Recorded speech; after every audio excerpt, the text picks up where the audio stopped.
Hey now, it's Ruben with Help Find the Others, doing a live stream. I'll give a minute, see if anyone pops in. Sorry, I was late. I mentioned I was going to be on, coming on about an hour ago, and my boss called and ended up getting stuck in work stuff for an hour. But I'm on, ready to talk about the sovereign individual. Let me send a link to the Discord.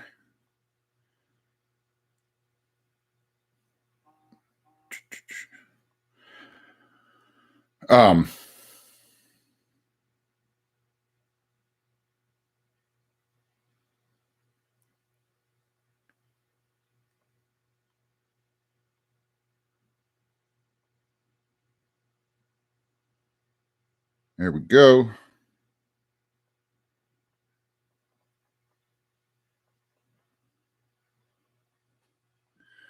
All right. Sorry about that. I've tried to make a video to talk about the book, The Sovereign Individual, for several different times. It's such a dense topic, and it makes me like just start thinking in all these different rabbit holes. And it's been hard for me to make like a 20-minute video that kind of sums it up of what this book makes me think, and specifically how it makes me think about Bitcoin going forward. So I wanted to do it to make a video for people to watch later, because I mean, a lot of people watch my live streams later, but to also have at least a few people in the chat that can either direct my flow of consciousness or ask questions, have me expand on stuff or whatever. So that was my idea with doing the live stream. I know I've said that I would make more videos and podcasts and all of that more frequently, and I haven't. And I've just been traveling a lot for work and working a lot more than I had been and stuff like that. So it's just been kind of tough, but I definitely want to get definitely back into the podcast and having conversations with people. It's still the same situation, just time from my end and Stan's end.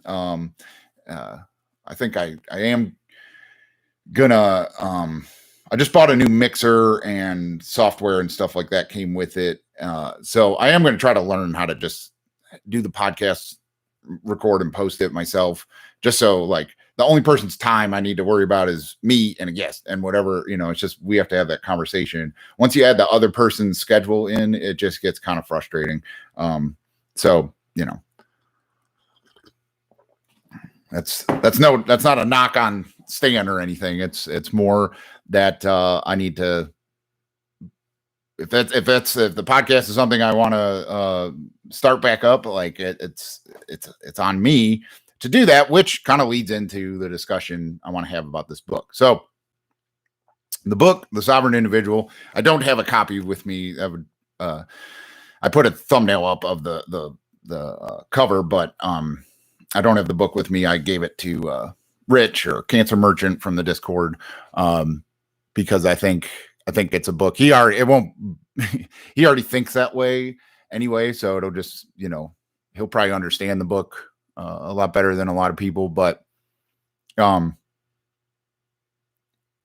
what the book is, I wouldn't have found this book if it wasn't for Bitcoin. Bitcoiners talk about it, and like hard money people and everything like that. And otherwise, it probably wouldn't have been on my radar. But it was a book written in like 1995 by an economist and like a sociologist. I don't know. I didn't really research who the authors were. But their books before it, one, I guess, predicted like the crash of 1987, the stock market, economic crash of 1987, and like laid out what was going wrong and what it was going to lead to, and then it happened. And I think that was their start of people paying attention to them as far as like how they see things unfolding. And then I think their second book predicted the fall of the USSR and why and how that would happen. And then so that led to the sovereign individual, which, and they're not trying to predict stuff. It's more like saying, this is where we've been. This is where we're going. This is the cycle of society. And, the subtitle of the book is Mastering the Transition to the Information Age. And so basically, if you think back to 1995, that was like the cusp of, normies having the internet, right? I mean, you maybe had America Online at that point. Google wasn't even around. I think, you're looking at maybe Yahoo, maybe in 95 you had Yahoo. But regardless, that this is like the .com bubble burst territory of like everybody had a website. They didn't know why they needed it, but if you were going to be a company that lasted, you had to have a website. So this is the time we were in. One part of the book that like I just kind of skipped over because I knew if you're reading this book to be any sort of prophecy, I knew how this one turned out, and it wasn't what they said. And it was the Y2K. Like they have a whole chapter in the book warning about how this is just gonna doom and gloom, destroy society. And that didn't happen, obviously. I will say that like the threat was real. The theoretical threat of what people were worried about with Y2K was real. But it shows kind of like how we have to be pushed to the brink as a species, but that we can overcome, we can avoid catastrophe when we put our minds to it, and technology will help us do that. So one thing that made me think when I was reading about that is like, that's why even as an environmentalist, as a conservationist, as someone who works in the green industry for over a decade, that the doom and gloom climate stuff, we'll get past it. I strongly feel that as long as we put in the work, we're not going to get there bitching about it. But I think that's the lesson I took from like reading about how scared people were about Y2K, and from all the avenues that these authors look at. And it ended up being okay. We got through it, but we had to do the work. If we just sat there going, "Oh my God, the computers are going to attack us," like then maybe that would have happened, but we avoided that. So I don't take that as like the threat wasn't real. The threat was there. We counteracted it. But the rest of what they talk about is how we're entering the internet marks like the start of the information age. Hey, Rich and Adam, how you guys doing? And that everybody knows that, right? Everybody knows we're going towards, an internet driven era instead of a industrial driven era. But if you think like we're just going to roll through and it's going to be fine, and there isn't going to be probably 100, 200 year long transition that is very chaotic and everything's getting thrown, to the wind. Like all the historical models of how to handle the evolution of society that we've established over the 1,000 years or whatever of the industrial age. Some of those may apply for the next 1,000 years, but a lot of them don't. And so that's the part where they talk about that a lot. That makes me think of cryptocurrency for sure. They also mentioned cybercash, and I'll get into that to talk about cryptocurrency. But a big point of the book that I wanted to try to talk about what interests me and why like I like this book, let alone that Bitcoiners told me to read it, is much like the way, because this book reads a lot like Guns, Germs, and Steel, if anyone's ever read that. But it gives a lot of examples of prior civilizations and how the individual evolved and the power structures evolved. And so one of the most important parts that was eye-opening for me with this book, with that portion of it, is they talk about when humans were hunter-gatherers. That was our first structured society, was hunter-gatherers. And in that situation, it didn't work if you had more than 60 people. I can't remember. There's some number that sociologists are like, society works great up until 60 people, and then after that, like, things get complicated basically. So in hunter-gatherer times, like, basically there were just tribes of 20 to 60 people or whatever, and property was not an issue.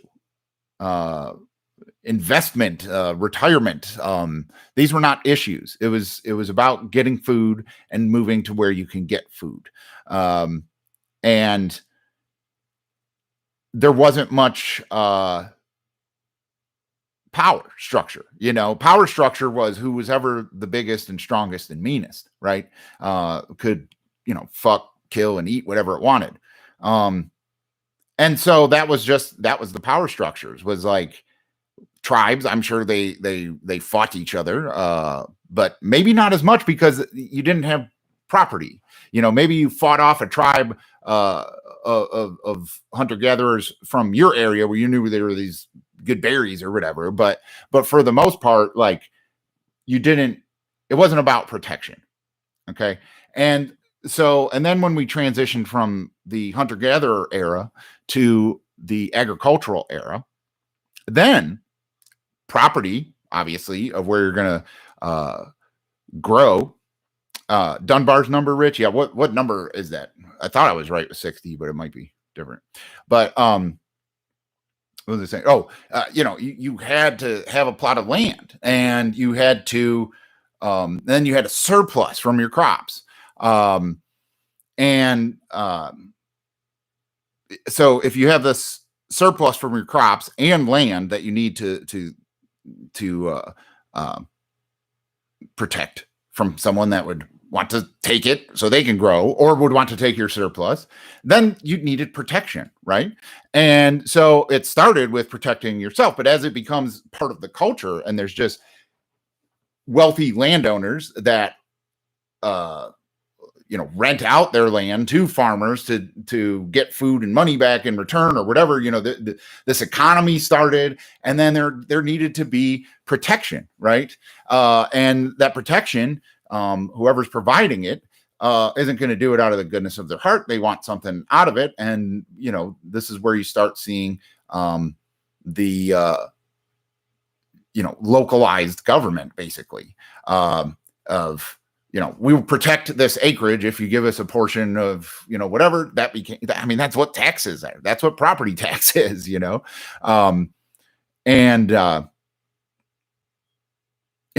Stan said Dunbar's number is 420.69. And Rich said it's 150.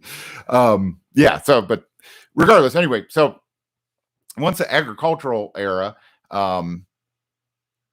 instituted that idea in our culture of we need protection, we need to pay someone for protection, then you have the landowners became monarchs, and I think that's feudalism is what that era would be called, and they would hire protection forces, which were knights, which have turned into cops, basically. So it just went through like that until we started having and this was this was very much where religion took hold, and that the line between king and clergy, or royalty and clergy, kind of became a little fuzzy. And so because the power structures need the belief from the people they have power over, using the church to enforce that belief became a profitable venture for both the government or both the monarchy and the clergy. And so they became kind of intertwined there. But because people believed, in the spiritual side and the religious side of the church, this lent them to need to believe in that. And if you believe in that, well, the line between monarchy and clergy is kind of gray. So you believe in the monarchy and you believe that they're, the righteous or whatever. So this is how they had control over humanity until then. And there wasn't that much individualism. And then the printing press came around. And once people became educated and could share ideas across space and time by writing, individualism, began to rise. And people started to question their belief in those power structures. And as that spread, that was decentralized thought, much like I've talked about, I think psychedelics are a part of and decentralized spirituality and stuff like that. The church lost their power, or started losing their power, and the monarchy started losing their power.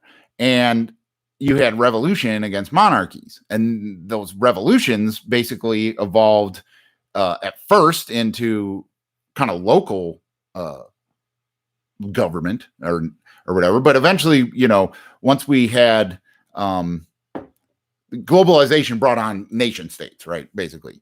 And I'm really paraphrasing like half of this book here in the history and stuff like that. So maybe I shouldn't go too in depth and leave that to people that want to read it. But anyway, as we transitioned from agriculture into industrial, we became more globalized and information started spreading more.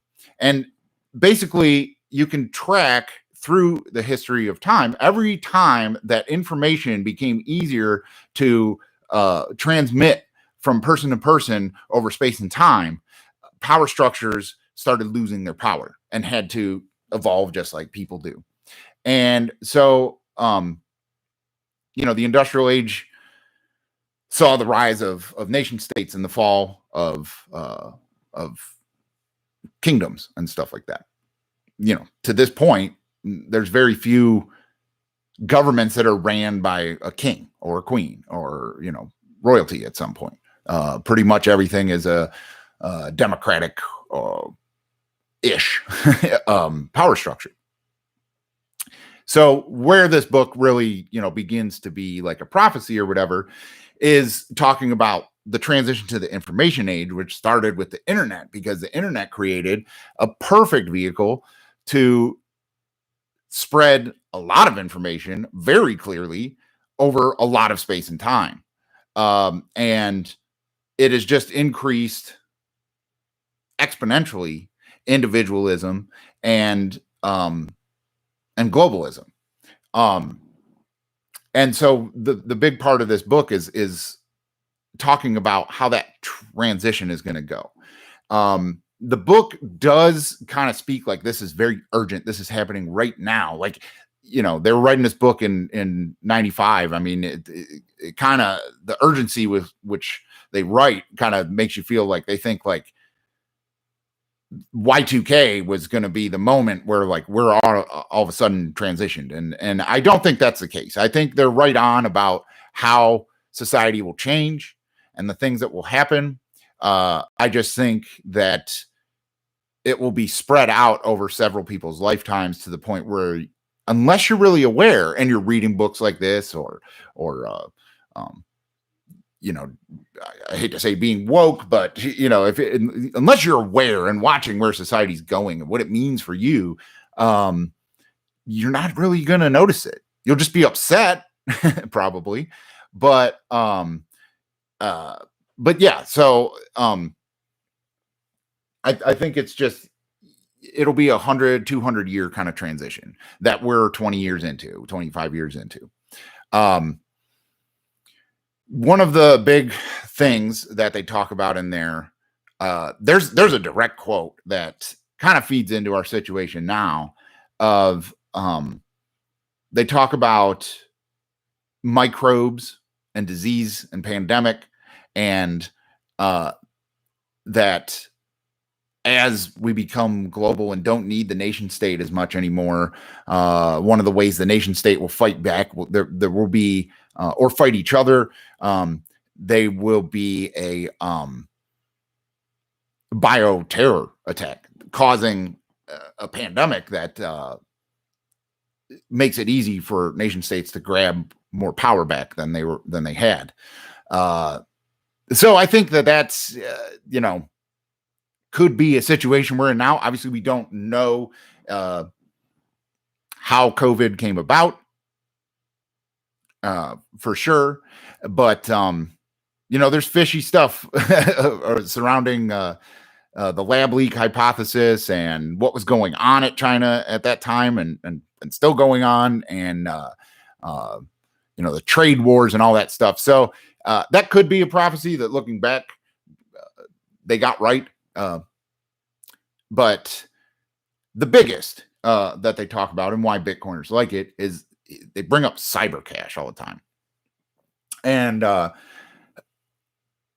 basically explain Bitcoin before Bitcoin existed. Like, now in 95, the roots of Bitcoin were already getting started with cypherpunks and stuff like that. The encryption, they talk about public key, private key encryption. But the biggest thing that they talk about, and so I obviously, I'm not a Bitcoin maximalist, but like, I do think Bitcoin is always going to be the top cryptocurrency. But I will say that they are talking about a non-central bank accepted store value and means of exchange. And I don't, a lot of what they talk about of what cyber cash will mean to humans and to foster individualism doesn't necessarily have to be Bitcoin. It has to be a separate economic system that gets widely adopted. At this point, that looks like Bitcoin to me, and I could see why Bitcoiners think this book is predicting Bitcoin. But anybody who follows any other cryptocurrency and that has a narrative of being outside of the central bank system and a return to hard money, could read this book and feel like, oh, they're talking about Doge or whatever, but still, what it means for society and individualism, I think, is what's really important. Instead of being, tribalistic or whatever about which cryptocurrency is going to get us there.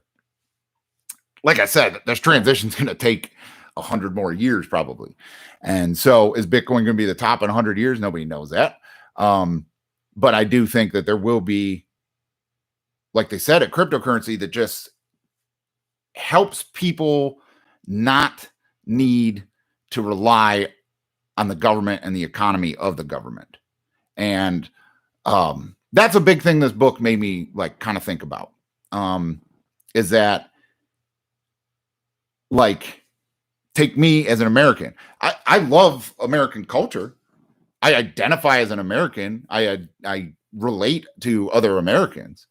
But I haven't like related to the American government in a long time, I mean, it's kind of like a situation like, I don't know, say you work at some chain restaurant. Like, you work there, you identify with the people that work there, but you're not like, oh, Charlie's is the best restaurant in the world. Fuck Fridays, and whatever. So it's like, that's kind of the situation. I'm like, I don't know, man. I just live here. I was just born here. But like, I would never like defend, my country against other countries and stuff like that, because like, that's just not about that. But a big thing it talks about is that nation states will start to crumble because their economy will be undercut by cyber cash. It will also be undercut by remote work, that as the internet becomes, I think they just call it hyperspace, but as hyperspace becomes where more and more people spend most of their time and attention and stuff like that, the nation state will lose its control. And so what I think you're going to see happen, and you're starting to see it, like the way that different countries and different states and different cities handled this pandemic, you're seeing that what's happening, take New York and California. Anyone with the money to do so is getting the fuck out. And so it's starting in cities and states. And what they're left with is all the people that don't really provide any capital to the system and just need stuff from the system.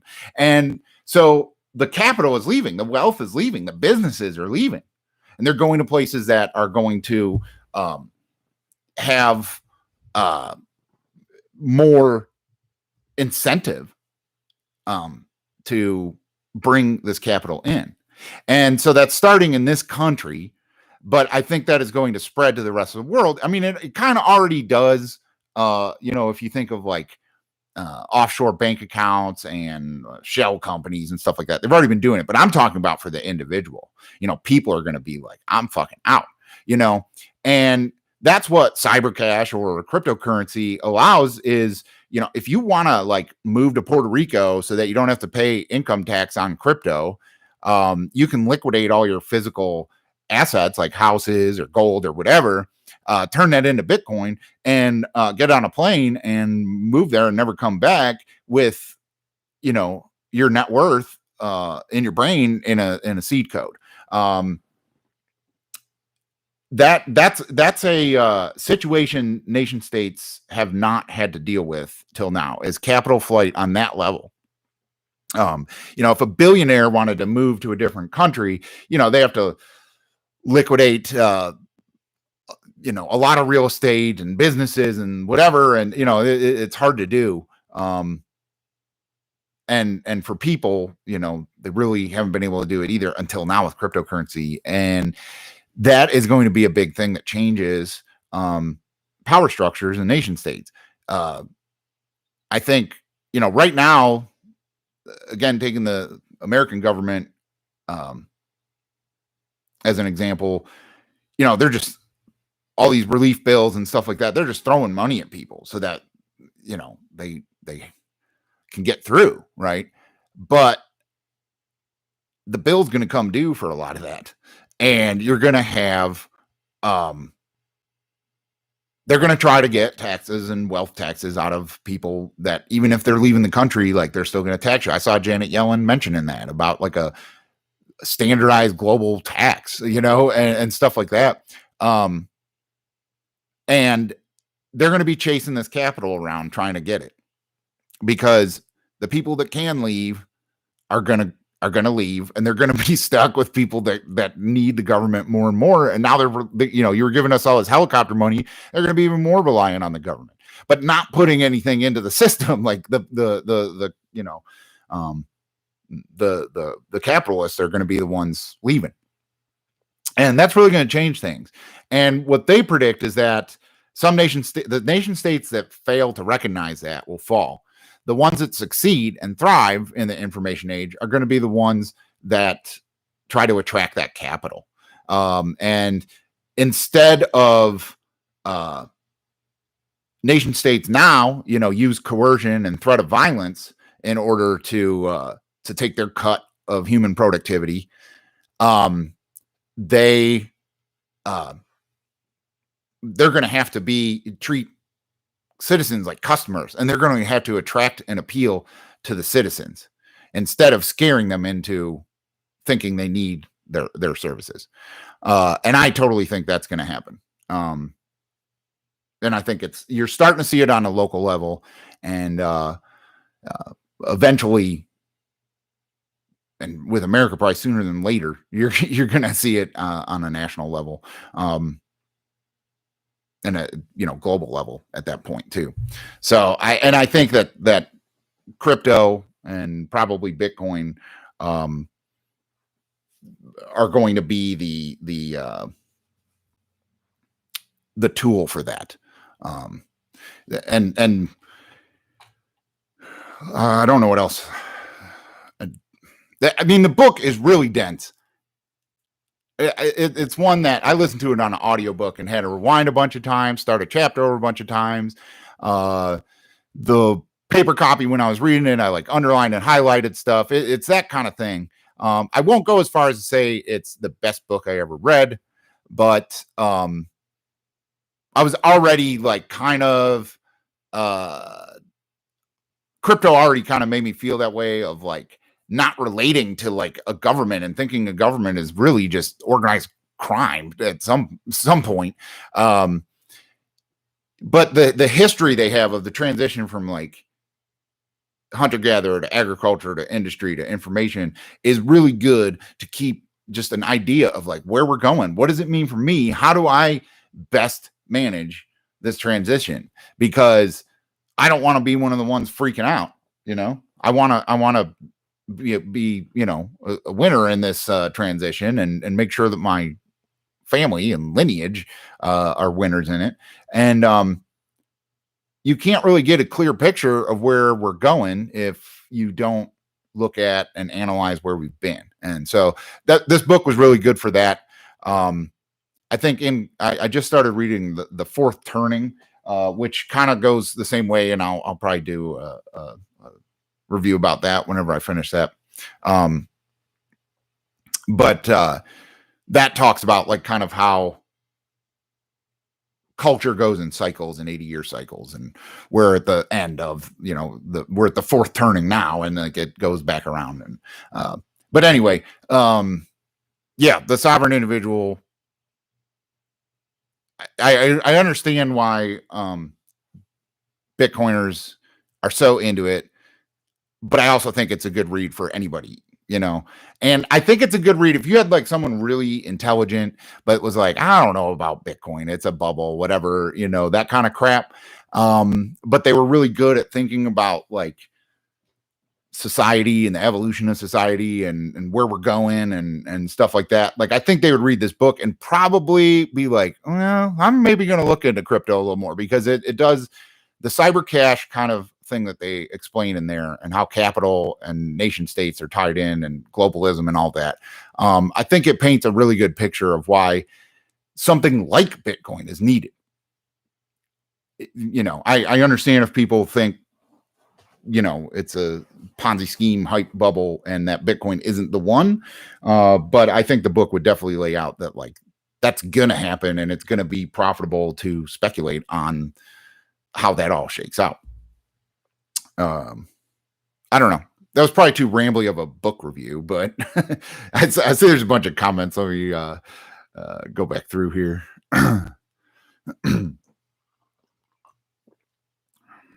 Universal Cosmic Creator shield a bunch of shit coins. No, man, it's cool.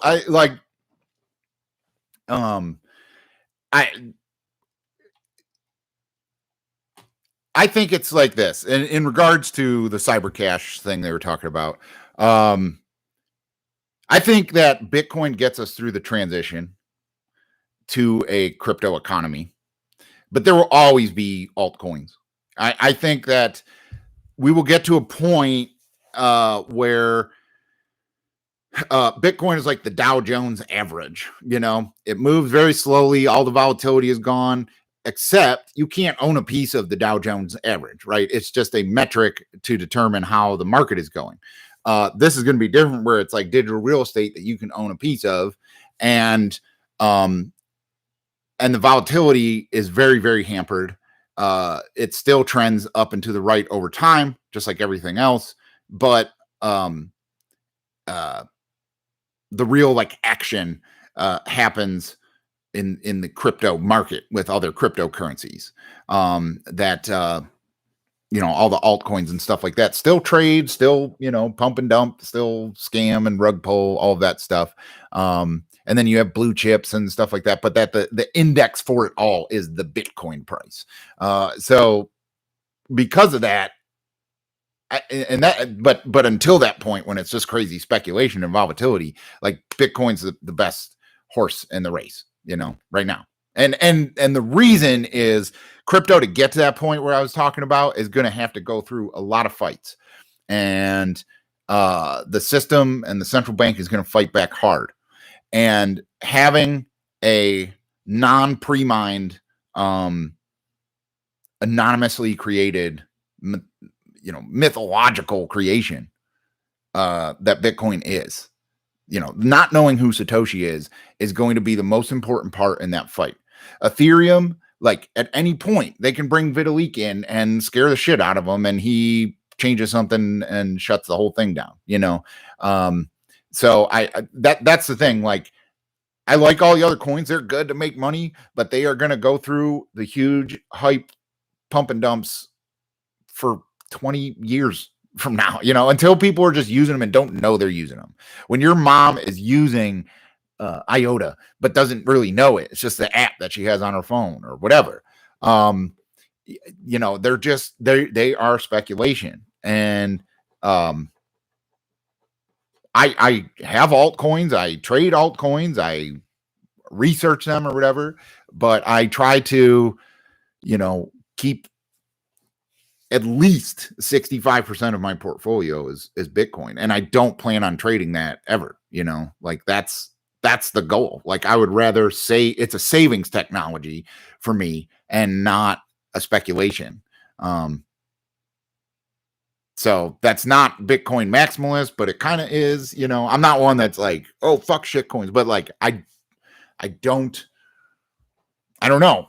I have to see them really maintain. This cycle is going to be important. If we don't have some huge 80% drawdown in the altcoin markets in the next 9 months, then I'll start paying way more attention to alts. But I think we will. So I'm just going to wait for that bottom and try to accumulate alts for the next run up, in a couple years after the next halving. Honestly, if you look at, that's the best time to buy altcoins. But until then, I mean, feel free to comment on here or Discord with altcoin picks, but I won't have much to say about certain cryptocurrencies. The only one that I'll mention right now for people to just keep an eye on is Solana. That's one that I'm just kind of speculating on, and I've traded a lot of my altcoin profits into that to just try to catch this last leg of the cycle before the whole shit house goes down.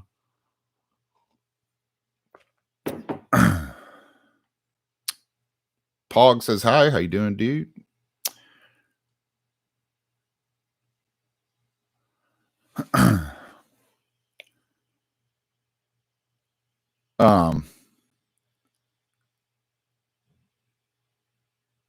Yeah, you mentioned Cardano. I mean, I've got that too. Adam said it's interesting how globalism grows with individualism. Yeah, I mean, and it makes sense. Because if you think about it, like, take that the first incarnation of human society where we were hunter-gatherers. Like, I don't know, you didn't know there was much more outside of your hunting or gathering grounds, like, all is like, someone went over that mountain over there to go see if there was any deer and they never came back. So that probably drops off into a pit. So we better stick together and we better stay here or whatever, and it was probably a lot of like collectivism, or, well, I don't know if that's the right word, but whatever. Like, it was just like, this is my tribe, this is where we stay or whatever. And the more information has come, the more you spread out, the more your perspective widens and stuff like that. And then once there's no cliffs in the whole world, like, there's just more land, more water, more land, more water, more land, and there's people all along that, and those people are a little different from where I came from, and you start understanding the perspective of other people from other places, and then you look back at who your collective was, and you can be like, well, I like this about what they do, but this is obviously bullshit, and whatever, and it breaks you away from that collectivism a little more, and you realize that, like, And then once you reach the information age, the digital age, cryptocurrency age, you can be like, I could live fucking anywhere and be me. I don't need the government. I don't need my culture, and so I think that's why globalism kind of, as we could move, as we could learn other perspectives from people from other places, we further form our own personal identity more. And so I think that's maybe why, I don't know. Cosmic Creator said it's all about decentralization with autonomy and regulation versus central banks issued digital money. First opinion is unstoppable at this point, in my opinion. Yeah, the cat's out of the bag. The speculation is just which crypto makes it. But I think there will always be, a market and a manipulation and advertising and all of these things and these narratives and everything. But I definitely, yes, the cat is out of the bag. And I think it's up to governments. They're going to try to fight it. It'll work every now and then, but for the most part, everything's going to trend up and to the right. And I mean, you just saw it happen with Turkey, right? They announced that cryptocurrency was banned for transactions, right? Right after they announced that the lira is like shit in the bed, and then they mentioned like cryptocurrency is going to be banned because it's undermining our fiat currency, right? And then like a week later, like they just announced a couple days ago that the central bank is going to be holding cryptocurrency as basically a middleman for verification purposes of crypto transactions, so like we're going to start seeing these central banks that the fiat is crumbling because of the worldwide government response to the pandemic. Kind of started a snowball event of insolvency in banks and fiat currencies that aren't strong and aren't the worldwide unit of account like the dollar is, are going to go down. I think we're going to see the European Union crack up and all this kind of stuff. And just like crypto is the life raft for us, it's going to be the life raft for smaller governments, especially ones that have sanctions on them, like Iran, stuff like that. That's where you see them, like government mining it and stuff like that. So it's coming. The cat's out of the bag. There's no going back. We're not going to have a live stream like this in 20 years and be like, remember that cryptocurrency stuff, man? That was fucking Beanie Babies, man. No, it's not like that. It's not like that at all. It's I can't imagine not paying attention to this stuff. Like, I understand if people don't like money, that's fine. Don't care about money, but I just can't imagine watching this happen and not paying attention to it. And then I also can't imagine not wanting to take part in it. But I mean, there are people, I guess.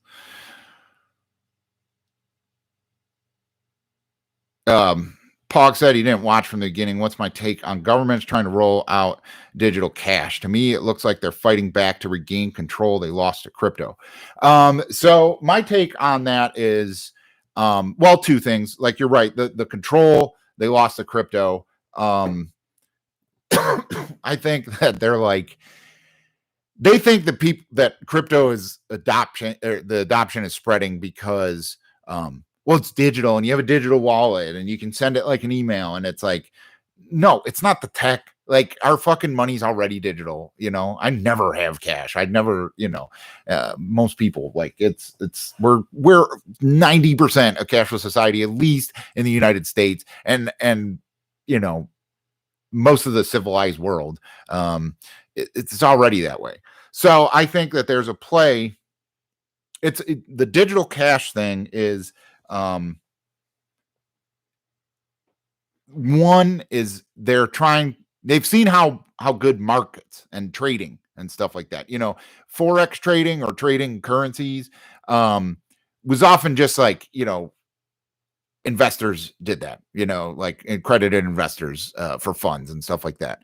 But I think because of that, that's why a lot of economies and their fiat has been left behind and devalued, let alone their like economic policy and monetary policy. Just they can't really compete in the market. They're a shit coin and they're trying to go up against blue chip coins, basically when it comes to currency trading. And so if they can make these digital dollars, make them blockchain, tied to blockchain, and then create like a retail market for it, you can bring some value to your country that way just by instituting free market stuff.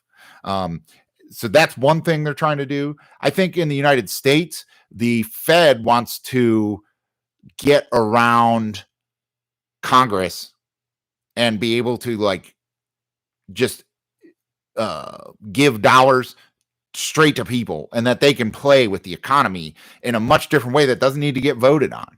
They can give money to certain groups of people and not just a blank check that, half the people that get it don't need it.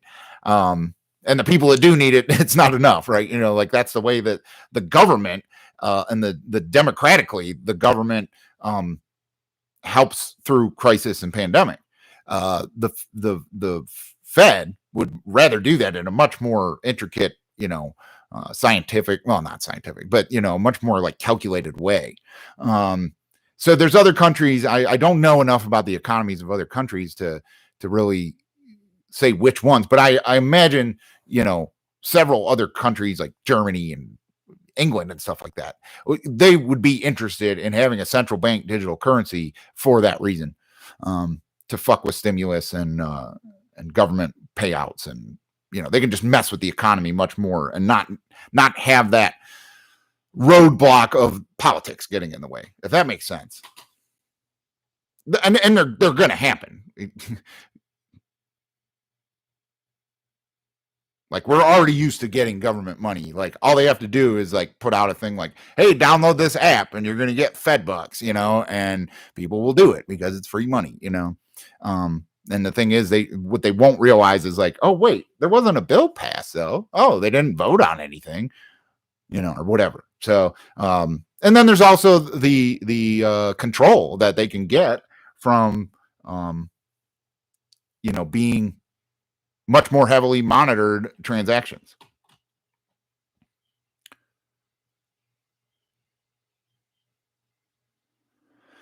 By the way, to get means to control the society to even greater degree. Yeah, well, that's the last part there. Like they could just control us more by saying, no, you can't buy from this guy. You can't send this guy money. We know he's a weed dealer or whatever. Adam said, very good analogy. BTC is the bedrock of cryptocurrencies market trends. Oh, yeah. When I was saying it's like the Dow Jones. Yeah. I've thought that for a while. That's why I hate arguing about cryptocurrencies. Like I've been around enough to see when things are scammy and they're too pumped up and there's, some sort of announcement, buy the rumor, sell the news, blah, blah, blah, all that stuff. But like, I also don't agree with like the Bitcoin maximalists, like all shit coins trend to zero. Like, nah, they don't. They're going to be used. There's just going to be a lot of companies going bust in between and a lot of scams and stuff like that.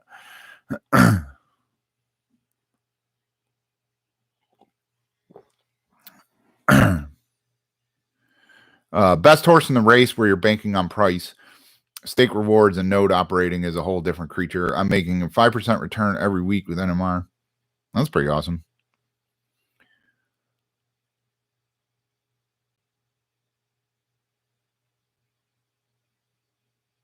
Theta coin, Solana, validator node requirements are bananas. Definitely not in the spirit of decentralization. Top tier gaming rigs couldn't even run one. Yeah, well, Bitcoin will get to that point too, though. Like the mining hardware requirements for Bitcoin and the power consumption is it's going to be industrialized. But yeah, I mean, I haven't looked at the technicals of Solana at all. I'm looking at the people behind it, the hype behind it. And like I said, I'm just playing this next leg up. I'm playing it like there's going to be the 4-year cycle, which is going to end this year. And then we're going to be in a bear market for everything. And alts are going to get fucking destroyed in US dollar terms. And so I'm playing the Solana play just on the hype, as it seems like the one that in the next, like I just kind of use Twitter as like an aggregator of like how much is every coin getting mentioned. And I follow as many crypto traders and maximalists, and I just follow everybody and just kind of like scroll and just like I'm just seeing what's getting noticed. Solana has the juice behind it right now. I did the same thing like 3 years ago or maybe 2 years ago with Link, right? And I was like, okay, everybody's fucking mentioning Link, the partnership with this, that, blah, blah, blah. Got a bunch of it, and it's 30x'd for me, you know? And so, and then I'm trading to Solana because I see the same thing setting up. The tech may be bullshit for all of them. They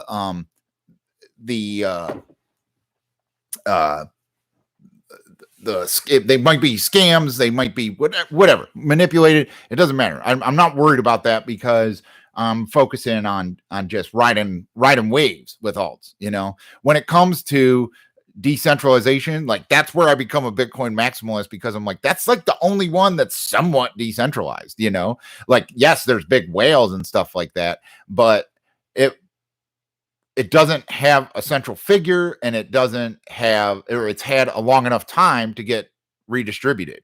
And this, I do think the 4-year cycle will play out. I don't think we're in a super cycle. And I do think Bitcoin will run up to 6 figures and then crash back down to lower than it is now. And I think that sell-off will further distribute it, because I think a lot of OGs are gonna, cash out, even though they're saying hodl forever or whatever, and think they're dumping on the banks.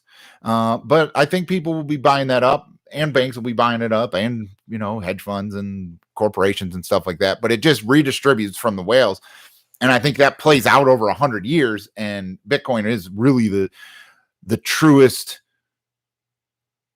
possibility of being like really decentralized.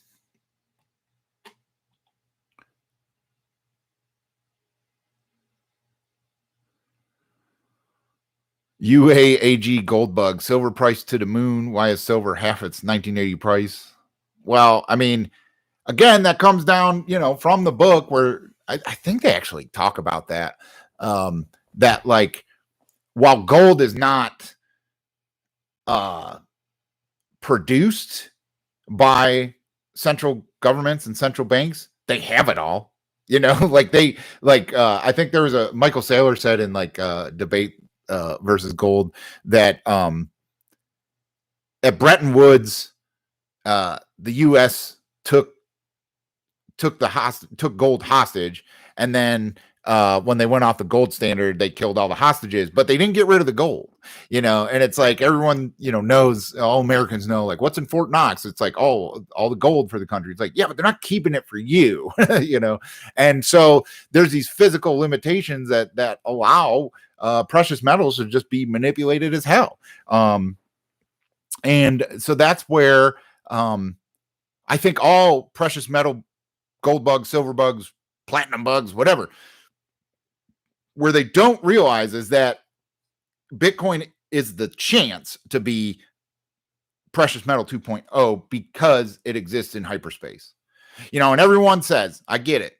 Like when the grid goes down, you're not gonna be able to spend your Bitcoin. If the grid goes down, I'm not worried about spending my Bitcoin, like hoarding and holding Bitcoin for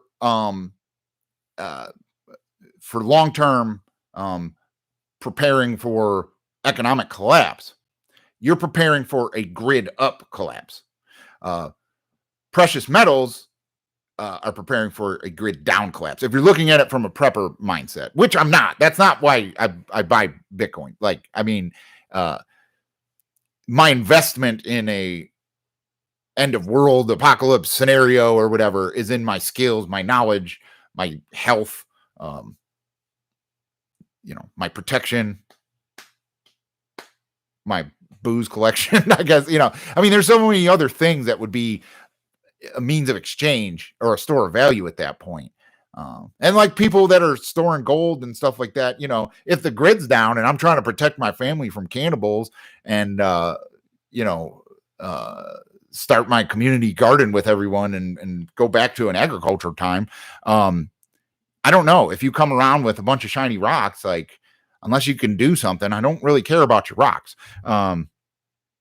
So that's the only like area where like gold bugs and stuff shit on Bitcoin. And I don't think it's applicable. I think it's an oranges and apples argument. And I'm not saying that crypto markets aren't manipulated, but we're still working out the kinks. We're still working out how they can be manipulated to where like the gold and silver markets, those have just been manipulated for hundreds of years. And that's just it,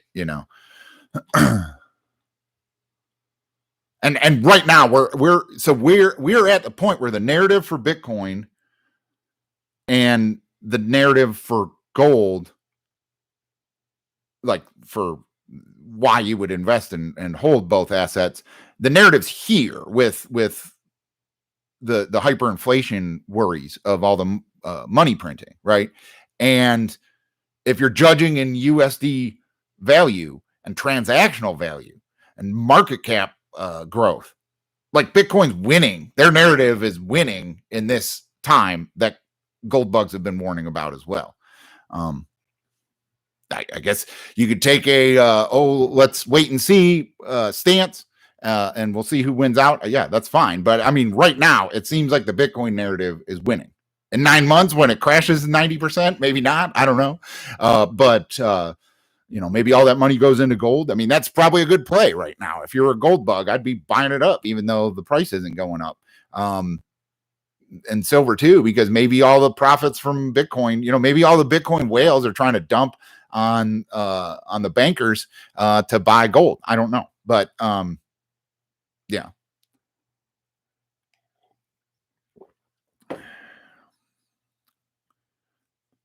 Pog took off, man. See you later. Silver is gold on steroids. The Pareto principle will always show up, even though BTC is decentralized. Most of it will naturally be accumulated by a small number of wallets. Yeah, the nice thing about BTC is that you don't need a giant fort to defend hundreds of millions of dollars of it. Yeah, exactly. You don't need that protection. When we had an economy based in gold, you needed the government to hold the gold, or whatever. You needed this protection. And so as we are able, the crypto in general, Bitcoin and crypto, it generates or it represents internet, the new layer of the internet. And so the internet at first, like I was saying, it transmitted information across space and time. Now we can transmit value across space and time and take up no space. Do it in hyperspace. And that is such a big deal that people don't realize. We didn't realize. So one thing that they predicted to come from the internet in the sovereign individual was that, and Rich would like this because it's kind of reality tunnel wise, is that like nobody will be tied to the same reality, basically, news wise, that like whatever you want to believe will come right to you through computers. And so they were right. That's where we're at right now, and so that I was going to tie that to Bitcoin. I can't remember how, but we couldn't. 25 years ago when the internet was just starting, that seemed like a crazy idea, right? We were like, no, everyone will still watch the 9 o'clock news and, know what's going on or whatever. And it's like, no, we're heading towards that. And that's just, our realities and perspectives are going all over the place now. And we couldn't have seen that from 25 years ago when the internet just came in. That's where being able to transmit information across, infinite amount of space and time, we didn't see that's where that was going. Now we have the ability to transmit hard money across space and time and take up no space. There's no telling where that's going to go in 25 years. how important that will be. And so it's another reason that the nation state and central banks are not needed for the individual. And they have to somehow convince, as it's easier for us to take our capital and move physically anywhere and keep our job and our net worth and not really change anything about our life. They're going to have to be like, no, you need me. Yeah. Okay. Whatever. And they're going to have to appeal to citizens as customers. Otherwise, they're just going to be a complete nanny state running at a deficit until they get destroyed. Like right now, if you look, I don't know if anyone's ever looked at their tax receipt, right? So we pay all this money to taxes to the federal government to piss us off, right? Nobody fucking likes the federal government now, right? I mean, you compromise to say you like if your team won, but for the most part, everyone thinks they're fucking ridiculous and totally inept, right? And so if you look at where our taxes go to fund that, right? The top, I had pulled it up on my phone. I was looking at it. The top percent right off the bat is healthcare, like your money that you pay for taxes. What did I plug it in here? Okay, so the average federal income tax paid per American, and this is in 2019, so this blows out of the water, I imagine, the spending now. But your broken down for the year of 2019, your average $14,702 tax bill, $4,263 of that goes to healthcare, like taking care of Medicare, Medicaid, right, and subsidies for healthcare companies and drug costs and stuff like that. That's the biggest part. That's the most that we spend our money on. $3,557 goes to the military. And if you think of the military budget, like I can't remember what the blacklist amount of the Pentagon budget, but there's a certain amount of money that the Pentagon spends that nobody, the White House, nobody that you voted for or was appointed by someone you voted for, nobody has the clearance to even know what that portion of the budget is. Okay, that's where like all these programs that look into UFOs and stuff like that, that's where they operate and other things, whatever, probably the NSA. I'm not real sure what government agencies fall under that, but there's a certain percentage of the military budget that even the president has no idea what it is. And if he tries to fucking look into it too much, he'll get killed, and it's all ran by people that you don't know who they are. You didn't vote for them, and they've been there probably your whole life, so that's what, right there off of Medicaid and Medicare and the military, that's almost half of what your taxes go to. The third highest at $2,381 is interest on our debt. And that was in 2019. And that debt has gone up insane amount since then. And that's the interest on the national debt, right, that they owe to the central bank. So, those are three things right there that, like, do we really need what those are providing? And that's what most of our taxes are going to.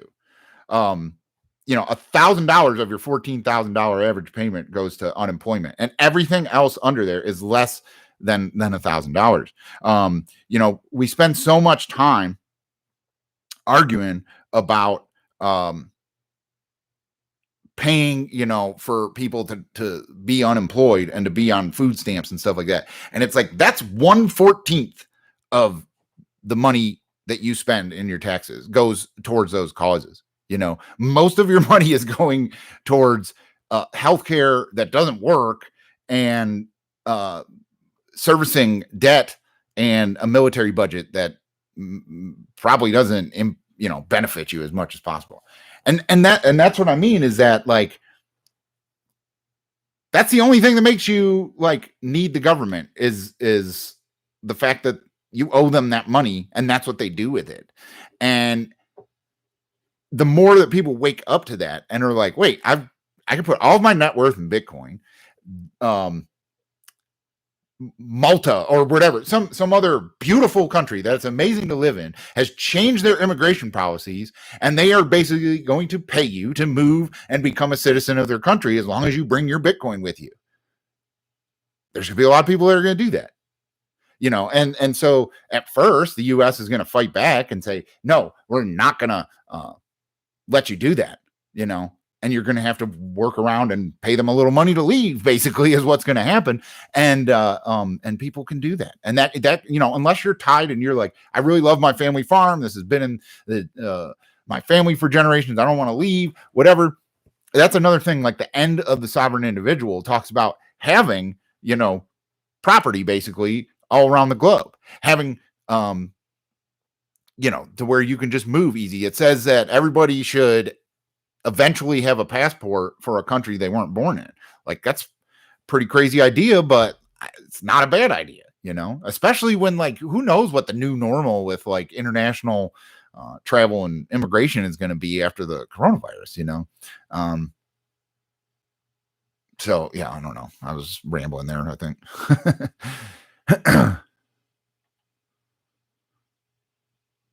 The job opportunities in the crypto space are insane. The Kusama Council tipped me 1 KSM for community engagement on Reddit. That's like $400. Well, yeah. I mean, there's these opportunities in all of this stuff, man. I just want to see if it's immune to the hype cycle. There's not enough historical evidence with Bitcoin to say, like, okay, we're done with the volatility. It's just up and to the right from here, and everything else, it's, the rising tide raises all boats or whatever. I really need to see us go through this time next year. Is going to be very telling for me as to what happens. I kind of hope it does crash, because then we have a roadmap to follow, to basically 10x your life every 4 years, 10x at least. If it's a super cycle now, it's almost more scary, because it's just going to inflate the crazy bubble of everything that's going on. The crypto market and every market really needs a crash and a reset. And I don't think our governments are going to let us do it. And I don't think the narrative of the fear of hyperinflation is going to let the crypto markets do it. And so we're going to be stuck in this, like, is it going to crash? Is it going to crash? I'd rather just see it happen, and see it happen in a way that can be tied to the halving cycle history, the percentages. And if it's all fractals, if the charts after the price action after halvings is all a fractal, that's awesome. Then we know that's like confirmation that there isn't no fucking super cycle. Bitcoin doesn't give a fuck about your models. It doesn't give a fuck about your macroeconomics. The code is the boss. And if you can tune out all the noise and focus on the charts, focus on the timing, focus on the halving, you can 10x your net worth every 4 years, like clockwork. I want that to happen. I don't know if it will.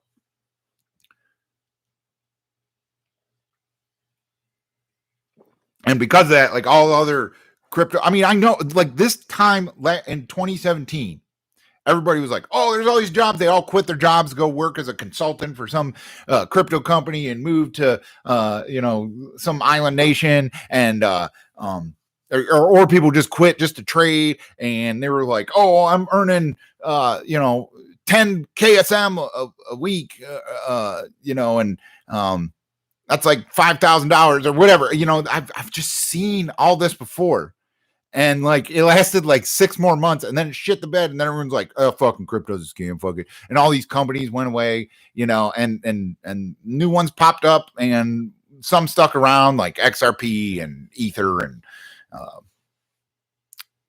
Cardano, and they, whatever, like name cryptocurrency that was in the top 20 in 2017 that still is, whatever it is. It's hard for me to get excited about other crypto stuff, because I'm watching this inflection point we're coming to with the Bitcoin halving cycle trend, the bull market, bear market cycle. Because if there are fractals, we are very close to a bear market. And in that bear market, like all that shit is worth nothing. Every altcoin becomes dust. So, but they will rise again. It's just some won't. Some don't make it out of that next bear market.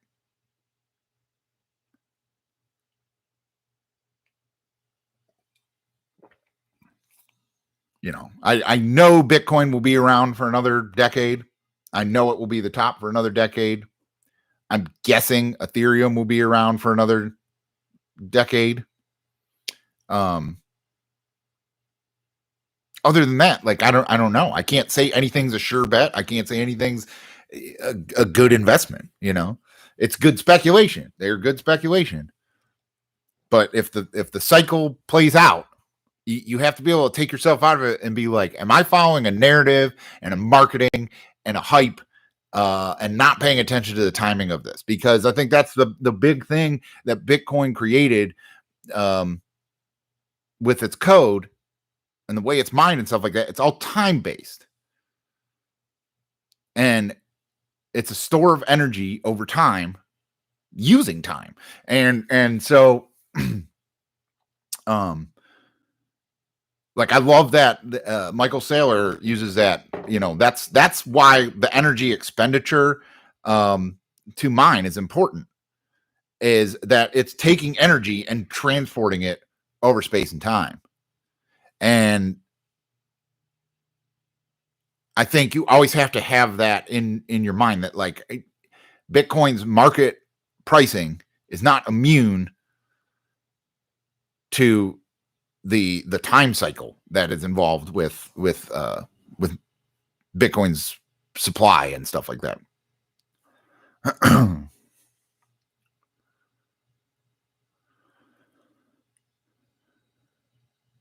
KSM were founded by Gavin Wood himself. The technology is impressive and it's sticking around. Yeah, no, I do. Okay, I didn't know KSM was with Dot. I mean, Dot definitely seems. I bought some of that for the same reason I was talking about Solana. Like, it just seems like, all right, the next wave of like ETH killers or whatever is going to be that, and the people behind it and stuff like that. Yeah, man, you'd love to come on and educate me and the audience about those. Like I said, man, I'll get back to the podcasting. I need to figure out how to do it myself and just deal with 2 people's schedules instead of 3. I have the hardware to do that. I just don't have the knowledge. So some point this year I will get back to that. And yeah, I haven't replied to your email yet, but I got your email. I'm shitty at replying to emails because I always have like all these work emails, and then like the last thing I want to do after work is reply to other emails and stuff like that. But no, I'd love to have you on to talk about crypto and whatever else, man. I know you're into a lot of shit, so it's nothing personal. If you notice, there aren't any podcasts going on. So I definitely appreciate your interest. And someday it'll happen for sure. But yeah, probably gonna call it a day for right now. Thanks everyone for being in the chat, everyone that watched, everyone that left a thumbs up, and for everyone that watches this afterwards, thanks for watching. Don't forget to subscribe so that you get notified when I hop on here. Definitely make sure you're on the Discord if you're not already. I try to mention like, hey, I'm going on, and I tag everyone. But other than that, like I really don't know when I'll put out content and stuff. I am gonna make a video. I recently did a sweat lodge with Rich or Cancer Emergent from the Discord, which was awesome. And I will give a video talking about that and post that sometime soon. And like I said, at some point I'll get the podcast up and running again. I'm probably gonna, have someone walk me through that so I know how to do it, because it's kind of new technical stuff to me. But like I said, I have a mixer now and software and all that stuff. So at some point I will start recording and editing podcasts again by myself. And until next time, thanks for helping find the others.